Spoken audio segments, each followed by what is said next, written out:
Emangnya bener ya? Orang Jawa dan orang Sunda gak bisa menikah? Hmm, daripada penasaran, kita bahas sejarahnya yuk. Nah, jadi gini loh, kepercayaan ini berasal dari peristiwa perang bubat antara kerajaan Sunda Galuh dan kerajaan Majapahit. Perang ini terjadi karena adanya pengkhianatan yang dilakukan oleh kerajaan Majapahit. Nah, kira-kira gimana ya kelanjutan dari hubungan kerajaan tersebut? Simak sampai akhir. Kerajaan Majapahit merupakan salah satu kerajaan Hindu-Buddha di Indonesia yang berdiri pada abad ke-13 hingga abad ke-16. Kerajaan ini didirikan oleh Raden Wijaya yang merupakan raja kerajaan Singasari. Pada awalnya terjadi pemberontakan di kerajaan Singasari yang dilakukan oleh Jaya Katuang yang menyebabkan runtuhnya Singasari.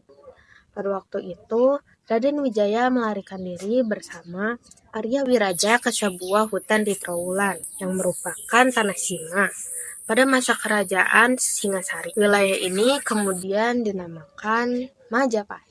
Penamaan wilayah ini berasal dari nama buah maja yang banyak ditemukan di wilayah Trowulan dan memiliki rasa yang pahit. Wilayah Majapahit pun berkembang hingga mampu menarik simpati penduduk daerah dan Tumapel. Setelah berhasil mengalahkan Jaya Katuang, Raden Wijaya diangkat menjadi raja dan diberi gelar Kartarajasa Jayawardana.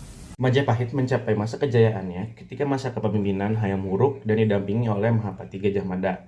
Pada masa pimpinannya, rakyat-rakyatnya penuh dengan kemakmuran. Majapahit pun berhasil memperluas daerah kekuasaannya.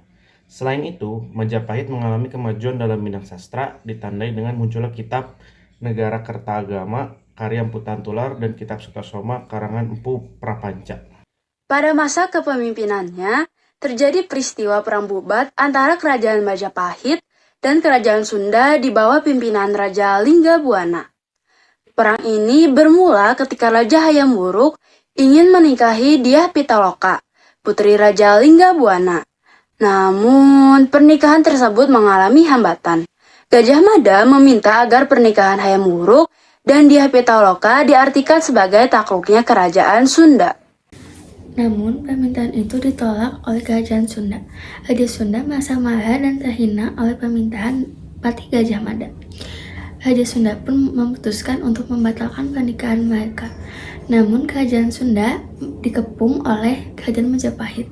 Akibatnya, Raja Sunda tewas dibunuh dan putrinya Dyah Pitaloka bunuh diri setelah kematian ayahnya. Setelah peristiwa ini, Gajah Mada dianggap telah mempermalukan Majapahit. Ia pun dipensiunkan oleh Hayam Wuruk. Pangeran Niskalawastu, adik Dyah Pitaloka, menjadi pewaris takhta kerajaan Sunda.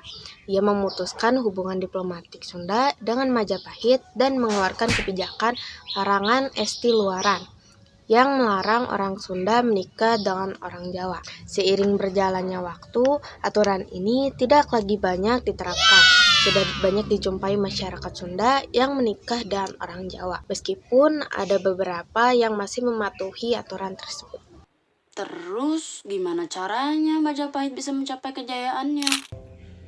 Kerajaan Majapahit mengalami masa kejayaannya oleh beberapa faktor. Faktor utamanya seperti faktor ekonomi. Faktor yang pertama adalah mata uang. Zaman dulu, metode yang dipakai dalam jual beli atau perdagangan adalah dengan sistem barter. Tetapi sistem ini memiliki kekurangan yang besar, yaitu kedua belah pihak harus memiliki apa yang pihak lainnya inginkan. Misal, ada seorang petani dan nelayan. Jika barter ingin terjadi, maka petani harus menginginkan ikan dan nelayan harus menginginkan beras. Hal ini menjadi sulit saat kita harus memenuhi kebutuhan kita yang beragam. Maka dari itu dibuatlah uang. Uang yang terkenal di Asia dan sepanjang jalur Sumatera pada masa itu adalah uang kepeng. Uang kepeng adalah mata uang internasional yang posisinya sama dengan US dollar pada masa ini. Sementara di Asia Tenggara banyak ditemukan uang gobok, yaitu mata uang Majapahit yang banyak dipengaruhi oleh uang kepeng. Dengan adanya uang ini, kegiatan perekonomian jual beli menjadi lebih mudah dan efisien. Itulah yang menjadikan Majapahit sebagai perekonomian yang hidup dan berkembang.